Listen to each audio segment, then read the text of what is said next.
haven't heard the name Lee David Carter, then get ready for 2022, because it's a name that you're going to hear all too often. And Lee joins me on the line this evening. Good evening, Lee. Hello, Kevin, and thanks for having me on the show this evening. It's great to sort of be now as a guest. Thank you so much for that. Appreciate that. You're very welcome. Had it been a week later, I would have forced you to wear a Santa hat for our Christmas special. Yeah, like getting ready for Christmas now. It's so close. Well, I swore that we'd never play Mariah Carey on this show, and I'm going to break that promise next week. We have to. She's the Queen of Christmas. She is, or you could always put a bit of George Michael on, Last Christmas. That's a great classic song.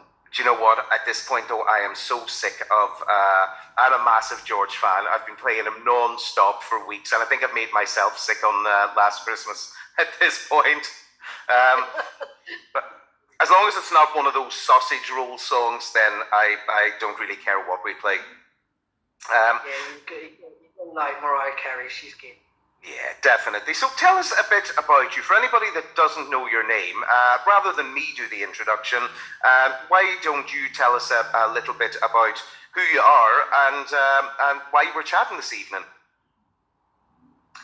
Well, my name firstly is Mr. Lee David Carter.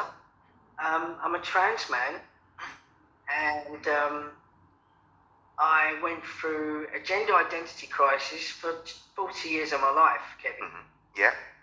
I came from a different generation where it wasn't heard about, it wasn't spoken of. I was born 1968, so I grew up in the 70s, 80s. Yeah. Back then it was Queer Nation. Yeah, yeah. Which the other way, they looked at you like you was queer or whatever. But my parents, I grew up in London. I'm a Cockney London man. Grew up. I'd never have guessed that from the accent. Eldest of 3 siblings. Parents had a house. They had their own house, and I had a bit of a difficult childhood growing up. I didn't really have the support or the guidance. So anybody growing up through puberty that's going through this would be cruel. Mm-hmm. Because it wasn't heard of or spoken about, and parents went through a divorce at a very young age, and family became dysfunctional, and I was in a dark place for a long period of time. The patterns in my life, growing up as Lisa, my parents thought I was a tomboy. Yeah. And they probably saw me as a lesbian, but I wasn't. I was suffering with what you call gender dysphoria. Mm-hmm. So anybody out there that's going through this or about to go through this, you get symptoms and triggers that your body just feels foreign to you. Yeah, yeah. Sorry, you went. You just feel like you're in the wrong body. We lost sound quality a bit there, so we lost a couple of your words with the sound going a bit funny there. My apologies, Lee. So yeah, you were saying that. Yep. Yeah, basically, I went through what you call gender dysphoria, Kevin. Mm-hmm. Yep. Basically, what that is the body doesn't match how you feel inside consciously. You're assigned a particular sex at birth, but it doesn't match your sex organs. Mm-hmm. Although there's different types of dysphoria. People cross-dress. Some may do the gender reassignment surgery, whether it's male to female or female to male. Mm-hmm. Or they may go all the way and just go through. I went through 5 major operations, so I'm fully complete. Mm-hmm. So I'm what you call trans man or man. So the most important thing is to be true to yourself and be who you are, and what makes you feel comfortable with who you are, how you connect with yourself. Just remember who you are. And it's a difficult thing to go through because, coming out, you don't know what kind of reaction you're going to get. Yeah. You think, family, or it could be the workplace. Mm-hmm. There's a lot of podcasts that have gone up onto the platform, which we'll talk about that in a bit. And, it speaks about diversity, equality, and all the different issues that one has to go through gender dysphoria. No, but I've always believed, and I mentioned it on this morning show, that it's genetic. Yeah. I wouldn't say it was behavioural or psychological, because I came from a generation where it wasn't even spoken about. Yeah. So I never wore a dress. I didn't wear a dress at school. I totally felt like a boy trapped in a female body. Yeah. And that's it. And you know, that's one of the things I always challenge when anybody doubts that it's genetic. You know, as we had a family friend growing up, and unfortunately their son was born in the wrong gender. He was born in a female body, and from being an infant, a tiny infant, I remember he was so evidently a boy. It was the most obvious example of genetics that I've ever seen. Yeah, you can see the signs in the way that the child growing up, as they develop, you can see that something's not right with their gender because I've got a younger brother and sister. So, I wouldn't sit around and play with dolls. Yeah, yeah. I was more like go and play in the dirt, pick up a ball when I was 2 years old, and go and play with my brother and all his friends. I'd look at women and look at them in a different way, as a crush rather than a friend. Yeah. And would never be girly, so I was more like go and play football. I'd play at the Arsenal football ground, and I'd go and play football with my brother and the boys, and that's how I grew up that way. Yeah. And then I'd go and play with Action Man, as it was back in the day. So yeah. It was Man or Lego, or just play with guns. Yeah. Like a soldier, Action Man or something. That was the world I was in. It wasn't that world. So I fully understand, but there are what you call blockers now, which is being spoken about in America, where they stop the growth of puberty for them to sort of grow into the puberty with what they feel that they're aligned with, which they should have been aligned with when they were born here and signed at birth. So. I do believe it's genetic. I don't believe that it's... and scientists have proven that as well, that it's genetic, because they do believe, like, you learn at school XXXY. When the mother becomes impregnated, the scientists have proven that consciously, as they're developing in the womb, the child, like myself, the consciously doesn't connect through that growth with the sexual organ that you're born with. Sexual organ that you're born with doesn't connect. There's a mix-up in the genes.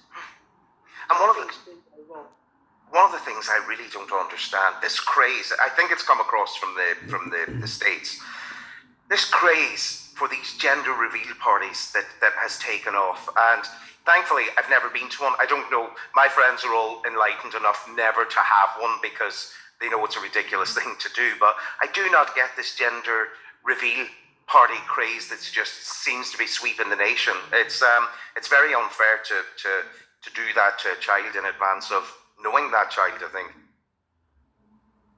Yeah, that's a good question, Kevin. I remember going on BBC Radio with Anna Williamson, BBC Three Counties. This was back in April the 15th. She's a TV psychologist, and she actually sometimes goes on this morning show. She asked me a direct question.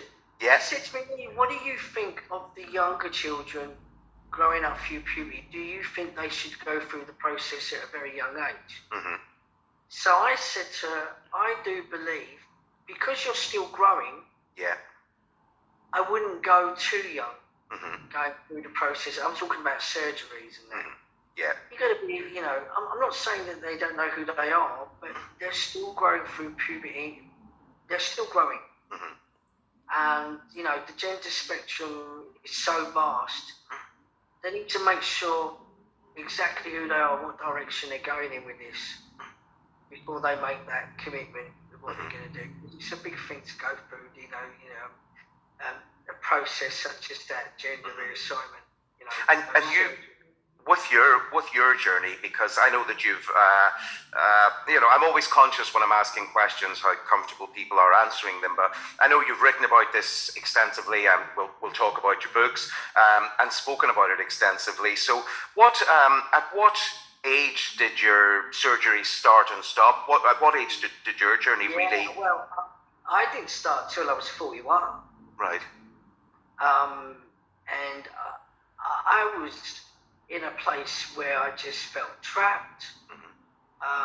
I'm going to be honest, there was suffering with depression, a feeling of not wanting to be here, suicidal.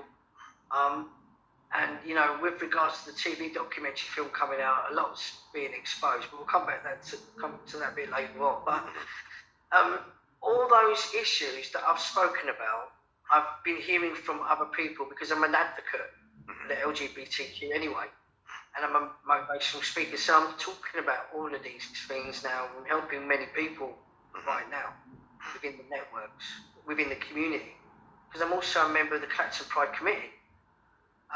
And we had an event this year, which is a taster to the big one next year. So I had a press release there.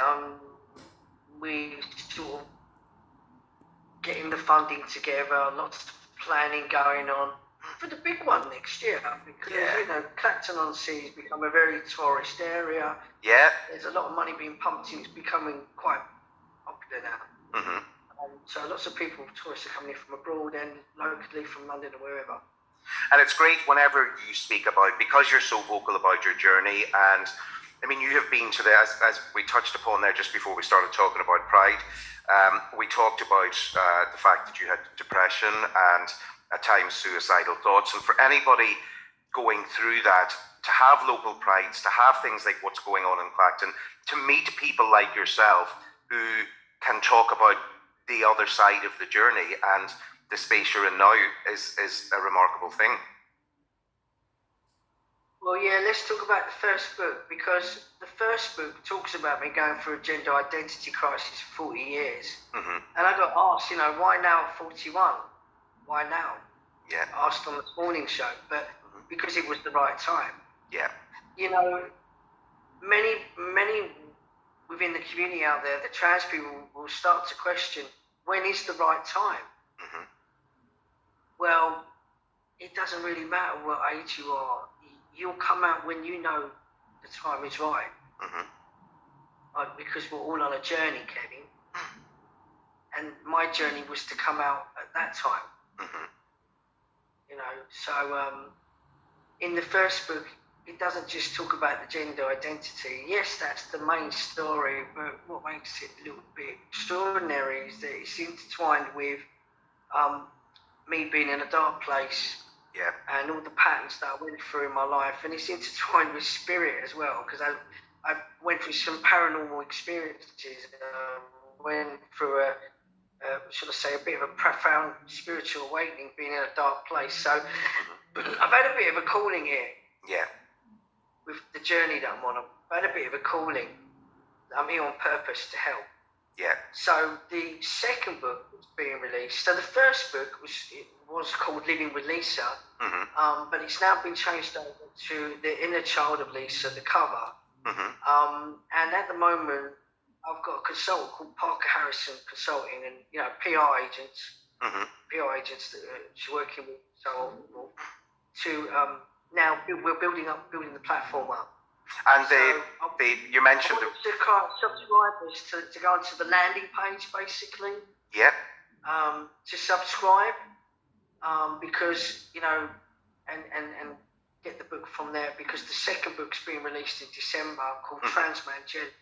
And the second book, because both of these books are non-fiction, it's a true story.